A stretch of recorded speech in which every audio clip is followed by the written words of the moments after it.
नमस्कार। आज हम जगन्नाथपुरी मंदिर से जुड़ी एक ऐसी कथा में उतरने वाले हैं जो आस्था की सबसे बड़ी परीक्षा की कहानी है। ये कहानी है उस पल की जब विनाश दरवाजे पर दस्तक दे रहा था और उम्मीद बस एक चमत्कार पर टिकी थी। कहानी की शुरुआत ही होती है एक ऐसे मंजर से जिसे सुनकर रोंगटे खड़े हो जाएं।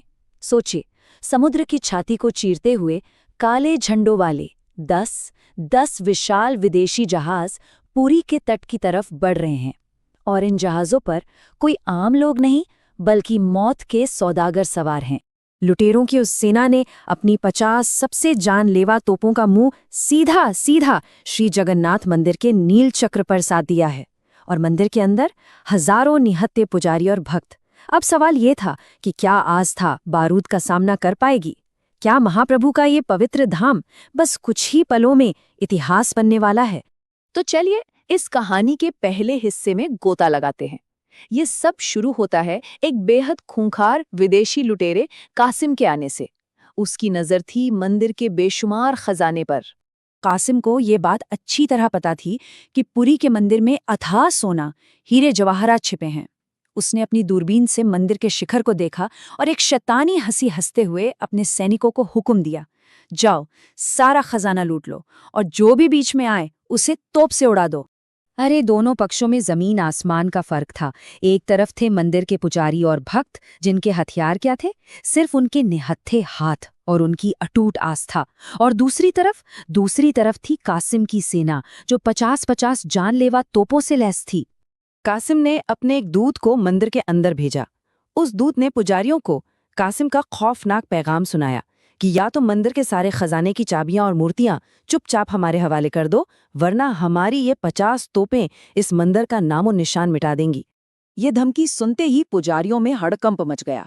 पर यहीं से कहानी एक बिल्कुल नया मोड़ लेती है। एक ऐसा मोड़ जहां इंसानी योजनाओं का सामना सीधे दैवीय शक्ति से होता है। आइए अब कहानी का दूसरा भाग देखते हैं। तो अब पुजारियों ने फौरन एक प्लान बनाया।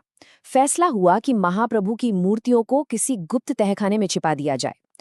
100 से भी ज्यादा, मतलब सोचिए 100 से ज्यादा ताकतवर पुजारी मोटे मोटे रस्से लेकर जुट गए।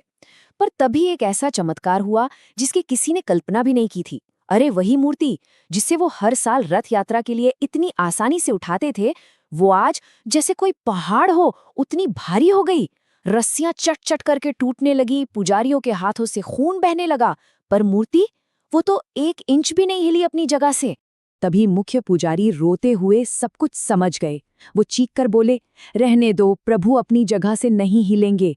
एक सच्चा राजा कभी पीठ दिखाकर नहीं भागता। उन्हें ये बात समझ आ गई थी कि महाप्रभु खुद अपनी छाती तान कर रणभूमि में डटे हुए हैं। अब जब दूत ने पुजारियों का ये जवाब कासिम को सुनाया तो उसका खून खौल उठा। उसने अपनी मयान से तलवार निकाली और चिल्लाकर हुक्म दिया, महाविनाश का। और कासिम ने सिर्फ सादे गोले दागने का आदेश नहीं दिया, नहीं, उसने अपना सबसे खतरनाक हथियार इस्तेमाल करने को कहा, जिसे कहते हैं चेन शॉट।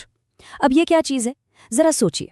2 भारी भरकम लोहे के गोले और वो जुड़े हुए हैं एक मोटी जंजीर से, और जब इसे तोप से दागा जाता है ना, तो ये हवा में घूमते हुए आग का एक ऐसा बवंडर, एक ऐसा चक्र बन जाता है जो पत्थर हो या कुछ भी सबको चीर कर रख दे। समुद्र का किनारा बारूद के धुएं से एकदम काला हो गया। 50 तोपों और उस भयानक आग की जंजीर ने एक साथ आग उगली। अब सवाल यही था कि मौत बनकर आ रहे इन 50 गोलों को आखिर कौन रोकेगा? नीचे मंदिर में हजारों पुजारी और भक्त भगवान के सामने घुटने टेक चुके थे। सब कुछ खत्म होने वाला था और ठीक इसी पल एक अविश्वसनीय चमत्कार हुआ। जैसे ही मुख्य पुजारी ने मदद के लिए पुकारा, आसमान का रंग अचानक से बदल गया। काले बादलों के बीच से एक बेहद तेज सुनहरी रोशनी मंदिर की सबसे ऊंची दीवार पर आकर गिरी, और उस दिव्य रोशनी के बीच कौन था? एक खूबसूरत और नौजवान सांवला योद्धा जिसके हाथ में एक रहस्यमयी चमकता हुआ विशाल धनुष था। और ये तो बस शुरुआत थी।